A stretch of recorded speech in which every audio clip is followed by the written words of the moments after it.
Hey, how you feeling? My name's Kamal Hubbard, and this is Black USA Crypto News. I'm your host, Kamal Hubbard. I hope you've been enjoying all of the programming here on Black USA News. Hopefully, you just got it on autoplay, and you're going through all the great programming with all the great hosts. Enough said on that. You guys know where to check all that good stuff out. My website is www.kamalrhubbard.com. That's where you can find my book, DeFi for the Diaspora. And there's plenty of really great blockchain related stuff in there. Also, it's Black History Month. Happy Black History Month. And in that book, there is quite a bit of Black history. I'll let you check it out and see for yourself, but it's worth going and taking a historical look, especially since DeFi is the future of money. It's good to get a little context from the past. So I wanted to make sure to do that in this book. So let's talk about some news. Now, if you are looking for a great midweek news resource that's free, check out the CageChain Newsletter. CageChain has been around for quite some time now, since 2017.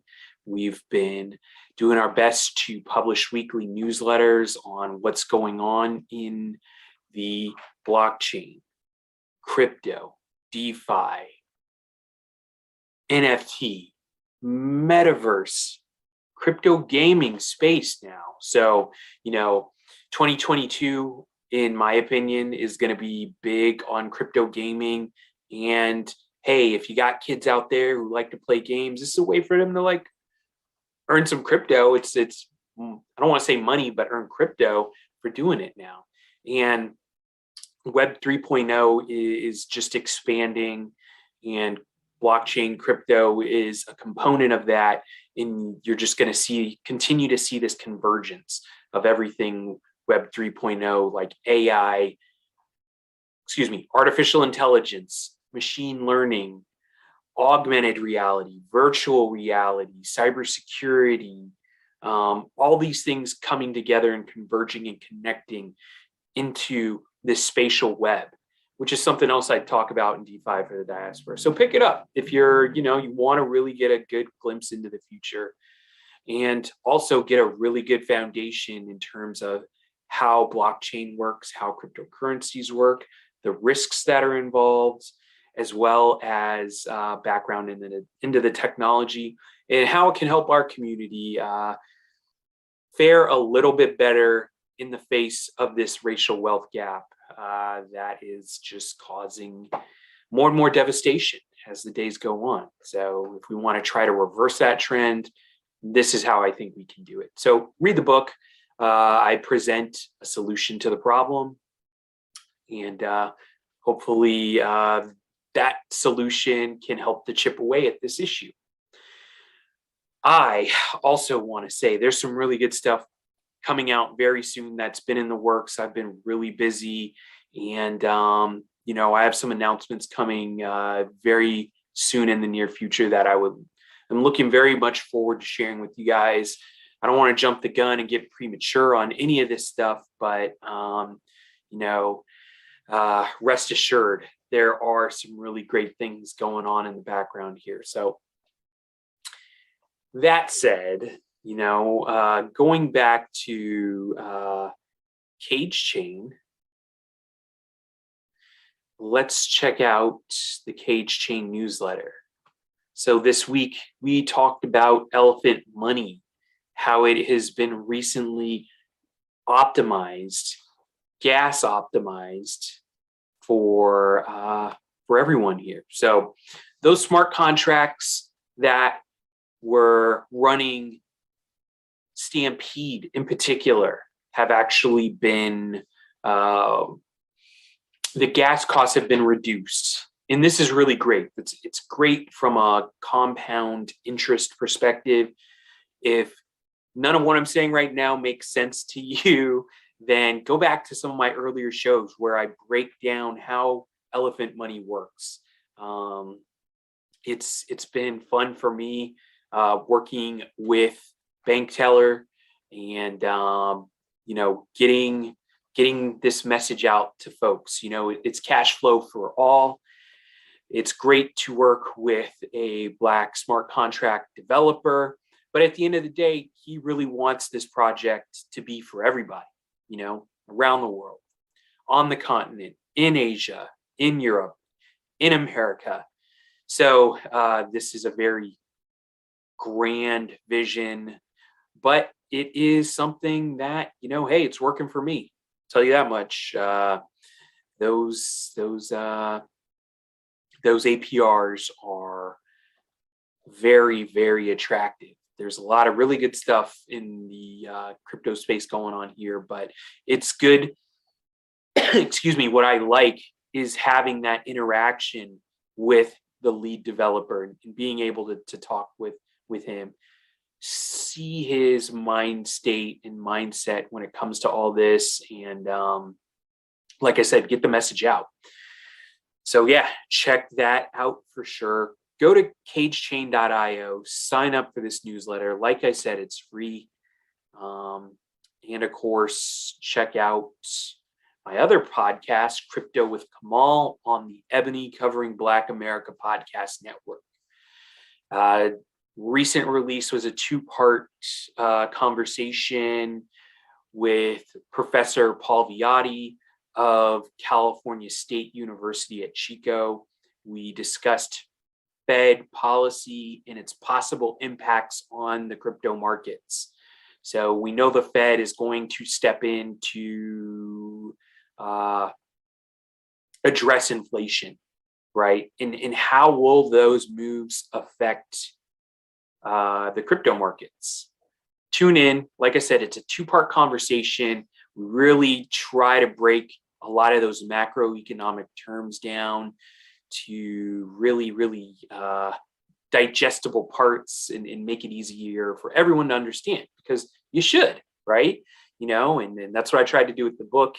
But hey, anyways, so some of the stories in this week's newsletter that we talked about were new malware that are targeting Web 3.0 wallets, such as MetaMask and others. So, definitely be careful out there. You guys, if you're going to play, you obviously want to play to win, but you also have to play safe. Making sure you have the proper cybersecurity controls in place are very important. We have had cybersecurity shows in the past, so be sure to check out some of those in the archives as well if you want to get some tips on cybersecurity and crypto. Another story is Google has mentioned blockchain. The Google CEO has mentioned blockchain and acknowledged blockchain and its role in Web 3.0. So what is the future of blockchain with Google? Well, Google has been interested in blockchain for quite some time. And so they have been quiet in terms of what their play will be in blockchain. But now the CEO is starting to add some commentary. Check out the story if you want to find out more into just what they may be hinting at. And another story is about the FDA and how they have interest in blockchain-based food tracking. I'm going to get a little bit more in depth into a couple of these stories and then talk about some other stories going on too. So let's go back to the malware story. This comes to us from Cointelegraph, and it is hodlers beware. New malware targets MetaMask and 40 other crypto wallets. Users have been warned against a new malware designed to steal crypto from browser extensions such as MetaMask and Coinbase wallet. Okay, so that's a scary malware picture there. Now, security has never been the strong suit of browser-based crypto wallets to store Bitcoin, Ether, and other cryptocurrencies. However, new malware makes the safety of online wallets even more complicated by directly targeting crypto wallets that work as browser extensions, such as MetaMask, Binance Wallet, or Coinbase Wallet. Named Mars Stealer by its developers, the new malware is a powerful upgrade on the information stealing Oxy Trojan of 2019. According to security researcher 3Export,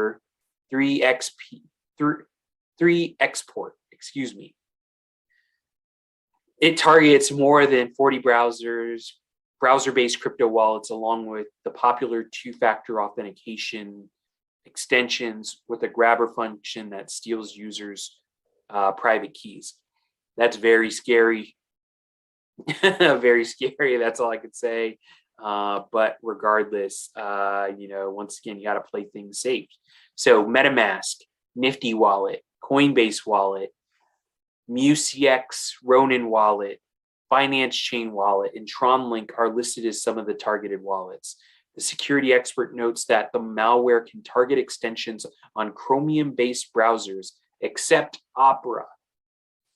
Sadly, it means some of the most common browsers, such as Google Chrome, Microsoft Edge, and Brave, made it on the list. Also, while they are safe from extension-specific attacks, Firefox and Opera are also vulnerable to credential hijacking. So, yeah, that's pretty pervasive. Let's just keep reading here. So that is troubling to hear, but there might be some light at the end of the tunnel. Mars Stealer can be spread through various channels, such as file hosting websites, torrent clients, and any other shady downloaders. After infecting a system, the first thing the malware does is check the device language. If it matches the ID of a Kazakhstan, Uzbekistan, Azerbaijan, Belarus, or Russia, the software leaves the system without any malicious action. It's kind of telling you who's carrying out this, but whatever. For the rest of the world, malware targets a file that holds sensitive information such as crypto wallet address info and private keys. It then leaves the system by deleting any presence once the theft is complete. Hackers are currently selling Mars Stealer for $140 on dark web forums, meaning the barrier to access the Trojan is relatively low for malicious actors. Users who hold crypto assets on browser-based wallets or use browser extensions like Authy to utilize 2FA are warned to be cautious against clicking dubious links or downloads. Okay, so that is kind of really the key to all this. You really got to watch out for some of these risky sites. If if you want to avoid this, right? Don't go downloading the new Spider-Man movie in a torrent client.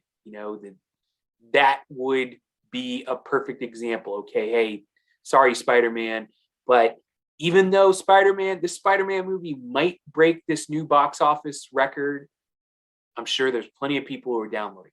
I personally saw it in the theaters, and I paid my money to go see Peter Parker. Inside joke there with the Hobgoblin.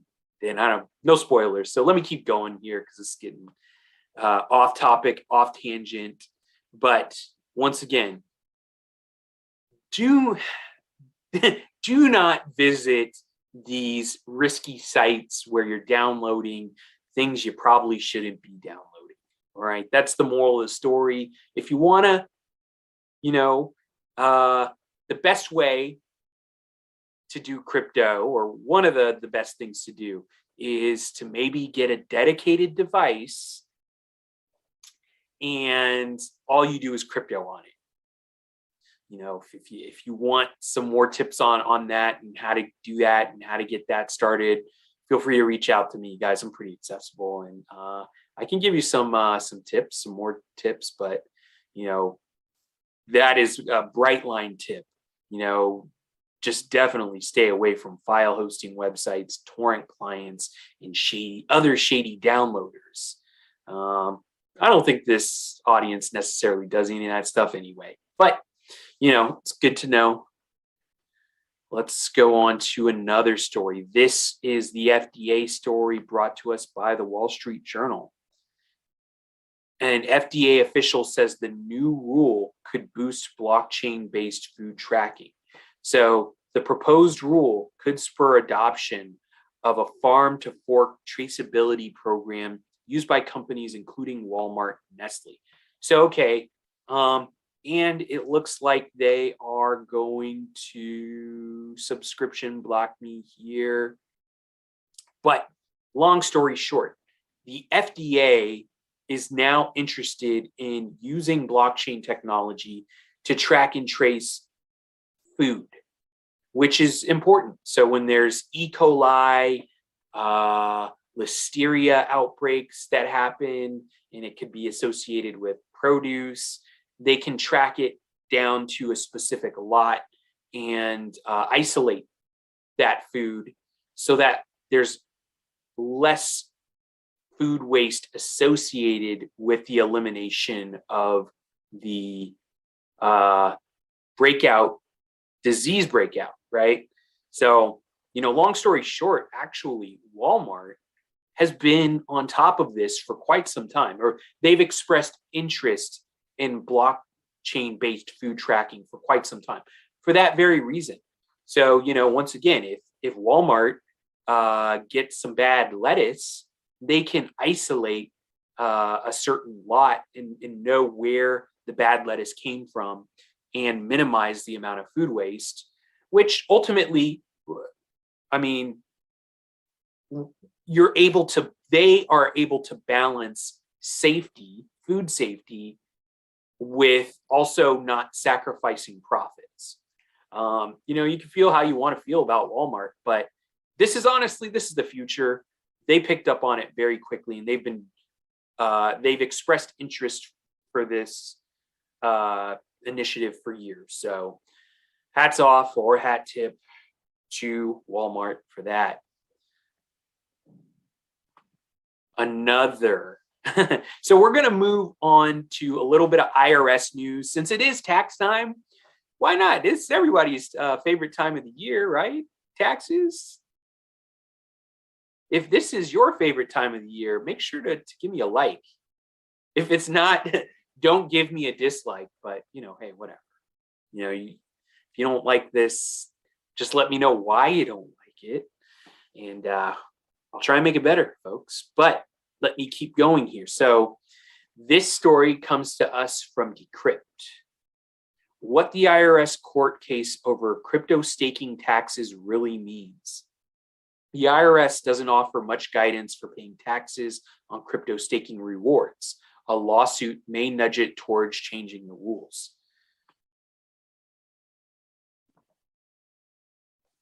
So, should a person be taxed when they receive a staking reward in the form of a cryptocurrency or when they sell it?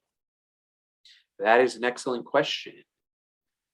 That is the question at the heart of the lawsuit being decided in a U.S. federal court after a Tezos user, was denied a refund request from the IRS on taxes owed for earning staking rewards. So that's gotta hurt. The case has caused some confusion about the IRS's current stance regarding these kinds of rewards. In reality, however, the IRS has only partially capitulated, saying it would refund plaintiffs Joshua and Jessica Jarrett after all in exchange for ending the lawsuit. Wow, how nice of them. However, they declined the offer. I guess plaintiffs, Jessica and Joshua Jarrett, they want a ruling to ensure the same thing doesn't happen to them or others in the future. So that is a very interesting strategy, right? That's a very community-based strategy that they are employing. They're not just looking out for themselves, which in a lot of ways, that's really cool. They're looking out for everybody. They're saying, hey, IRS, please make a definitive decision on this. Please provide greater clarity on this. So, okay, let's continue to read this article. Staking refers to locking up your cryptocurrency so it can be used by the network to keep it secure and validate transactions. For those who don't plan on cashing out their coins, it's a way of earning passive income. Set aside some of your coins and build a small stash in return. Current US tax policy is a tad unclear on whether these rewards are taxable. In fact, it doesn't mention staking at all. It does say that mining rewards using one's computing power and electricity to validate transactions in exchange for Bitcoin or another cryptocurrency is taxable income for its fair market value, i.e., the going exchange rate on the day it is earned.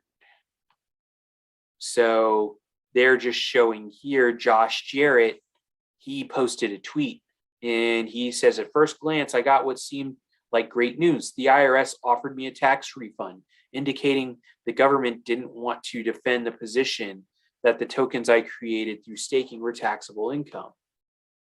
He goes on to tweet, but I refuse the offer because I know that until my case receives an official ruling, I have no certainty. They won't try to tax me again. That was a little dramatic, but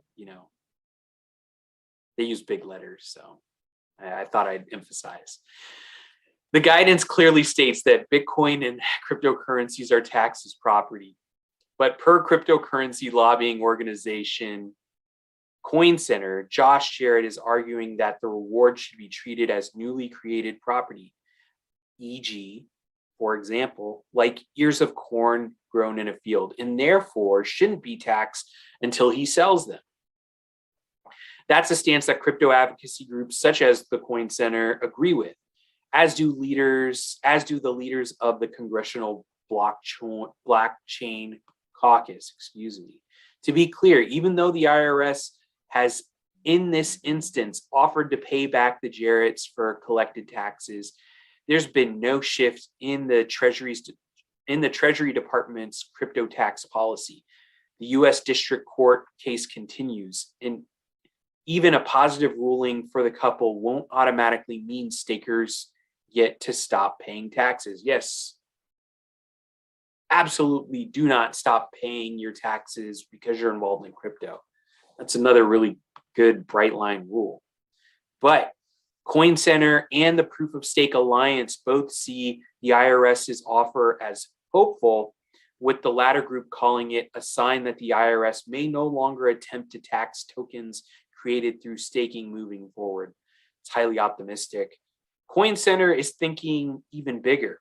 In its eyes, an IRS backtrack could affect both staking rewards and mining rewards, both of which are most accurately described as the creation of value through one's own capital and labor rather than the receipt of value from an employer. Says the Coin Center, the network allows users to create wealth from their own resources. It does not pay people for their labor. And that's the end of that story, guys. So, what we're starting to see is this IRS landscape beginning to form, right? Crypto tax is its own industry. It's going to be its own industry. Why do I say that? Hey, all these lawyers that are arguing this case, they're getting paid.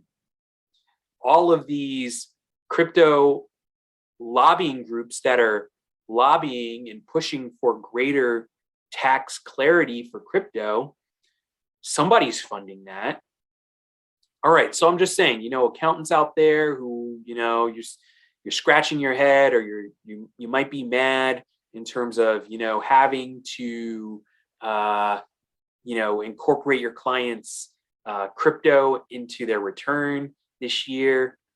This is where things are going. So maybe you can embrace it, and make yourself a subject matter expert. Or not. But hey, let's move on to some more tax news since this is tax season. And this one also comes to us from Decrypt. Coinbase and TurboTax offer tax refunds in Bitcoin. Want your tax refund in Bitcoin? That's an option now. Okay, so this is a little bit lighter hearted story. It's tax time. I already said that to you guys. You guys know that. That means a headache for digital asset owners as the Internal Revenue Service grows more aggressive about collecting on crypto profits. But there's a small silver lining. Starting this year, crypto diehards can receive their refunds in the form of Bitcoin or other cryptocurrencies, thanks to a new arrangement between Coinbase and TurboTax. As DealBook reports, TurboTax can ask to direct any refund they are owed from the IRS or state governments directly into their Coinbase account and have it converted into crypto. The news comes a week after Coinbase announced the launch of a free tax center that makes it easier to calculate and report crypto profits. As part of that announcement, Coinbase also offered its customers discounts on TurboTax software. Note, the IRS also provides free tax filing software. So it's out there, guys. All of this reflects how cryptocurrency has become a key focus in the US government's search for new revenue. While Bitcoin largely flew under the radar for years, today the first question of the basic IRS form asks everyone if they own crypto. So be on the lookout for that question, guys. And be sure to answer that honestly. Simply owning crypto, of course, does not trigger a tax obligation. Instead, the bill comes due if you make a profit when selling it or from activities like staking, which involves locking up a crypto asset for a set period of time to earn yield or to earn profit. We just talked about that in the last story. In the case of trading profits, the amount owed will depend on how long you held onto your crypto before selling. If less than a year, it will be taxed as basic income. If more than a year, it will be taxed at the lower capital gains rate. For Coinbase, the crypto refund announcement reflects how the company is becoming more like a bank and an entrenched piece of the US financial infrastructure.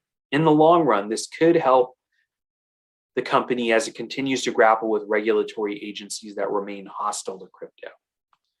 All right, so that's, like I said, a fun crypto tax story. I don't know, fun. All right, so the last story tonight will be another story coming to us from Decrypt. Cameo launches Ethereum NFT Pass with expanded celebrity access. So Cameo, which we know is a celebrity website where people can have customized celebrity messages, I guess. And I can read the story. I guess they're doing an NFT play here. So the app, which lets users buy personalized messages from celebs, will offer exclusive events, benefits, and merch to NFT holders. So this sounds exciting. Cameo, a popular app that lets people buy personalized video messages from celebrities and online influencers, is getting into the NFT space. Today, the firm officially unveiled Cameo Pass, an Ethereum NFT that works like a ticket to unlock exclusive experiences and perks. Launching on February 17th via leading marketplace OpenSea, the Cameo Pass will sell for 0.2 Ethereum, which currently is $528.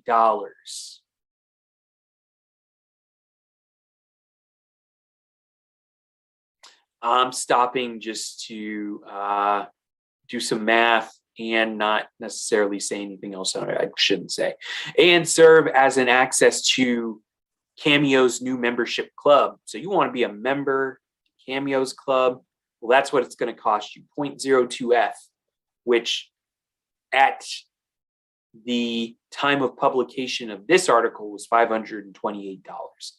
The passes feature new artwork from Doodles artist Burnt Toast, NFT artist Vinny Hager, and cartoonist Luke McGarry, who already sells artwork via Cameo. Cameo Pass NFT holders will unlock access to future live and online events, including parties at the Cameo House in Beverly Hills, meet and greet opportunities, and online Q&A sessions with celebrities. The startup will also offer up exclusive merchandise along with access to a Cameo location that will be built in a metaverse world. According to a company representative, Cameo will reinvest funds from the NFT sales into future Web 3.0 efforts or Web3 efforts and explorations as the company embraces fan-centric experiences that are backed by decentralized technology. Cameo was founded in 2017 and reached unicorn status last year when it was valued at $1 billion following a $100 million Series C round. The platform features thousands of celebrities, athletes, public figures from the worlds of entertainment, sports, politics, and more. An NFT works like a deed of ownership for a digital item, and popular use cases include digital illustrations and videos, social media avatars, and interactive items that can be used in video games. The market exploded last year, generating nearly $25 billion in trading volume per DApp Radar as brands, celebrities, and athletes rushed into the NFT space. Increasingly, as NFT projects adopt increased utility, the digital assets are being used like a membership pass to an exclusive club, or even to gate real-world experiences. For example, the Coachella Valley Music and Arts Festival announced this week that it will sell lifetime passes based as an NFT. Let me back up. For example, Coachella Valley Music and Arts Festival announced this week that it will sell lifetime passes as Solana-based NFTs. Adidas recently launched Ethereum NFTs that enable users to snag exclusive merchandise, and the Gap has done the same on Tezos. The biggest crypto native example is a popular Bored Ape Yacht Club, a valuable favorite of celebrities, which itself, as an exclusive club, Bored Ape NFT holders earn access to a private online community, exclusive merchandise drops, additional free NFTs, and even live events such as a New York concert featuring The Strokes and Chris Rock.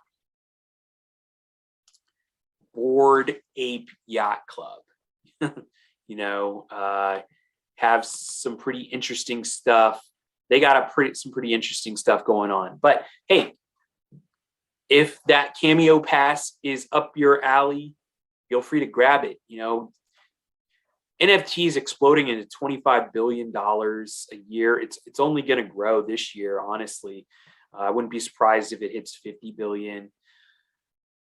But the question is, where will we find saturation with NFTs? It's going to continue to innovate. Of course, the market will continue to innovate.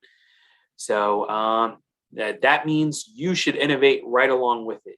Does that mean you should go out and buy NFTs? Well, I think now we can safely say there's almost an NFT for everybody out there. So, whether you want a high-priced NFT, moderately priced NFT, a low-priced NFT, they're out there for you. Anyway, let me just say thanks for joining. Thanks for watching. I hope you enjoyed these news stories. I enjoyed reporting them to you. Absolutely. Hopefully, you can take these stories and talk about them with anybody who brings up NFTs, crypto, blockchain, taxes, and you want to be, come off like a crypto tax expert or an NFT expert, or really just keep the conversation going, share some of these stories with your friends. Regardless, can't wait to see you guys next week. Stay safe out there, and be sure to catch the rest of all the great programming going on here at Black USA Crypto.